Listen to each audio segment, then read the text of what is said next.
आज मैं आपको लॉन्ग टर्म, मिड टर्म और शॉर्ट टर्म म्यूचुअल फंड्स के बारे में बताने वाला हूं। You must be wondering what is that to smile about. You will सी।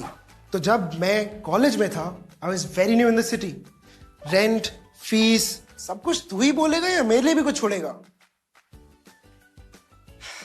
सो या, fees, rent, parties, travelling etcetera etcetera, बहुत सारे खर्चे एंड नॉट सो बहुत salary from my part time job. इसलिए मेंटली मैंने अपने पैसों को कंपार्टमेंटलाइज कर लिया था। It's just like having 3 buckets. The first bucket is to take care of my immediate needs, for example rent and other regular expenses. The second bucket is for medium term.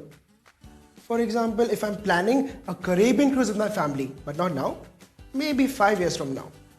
And the third bucket, which is for long term, and that is for, it's a good thing that you're investing for me. आपके हाथ इतने गंदे क्यों हैं?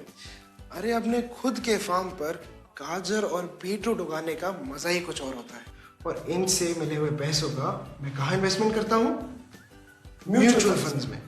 तो फिर चाहे आप मेरी एज के हो या फिर मेरी एज के या फिर मेरी एज के, this is the beauty of mutual funds. Now just to recap, there are mutual fund schemes available for investment needs at every stage of your life. Now you know where you have to invest in. I, me and myself तो समझ गए हैं, mutual funds सही है।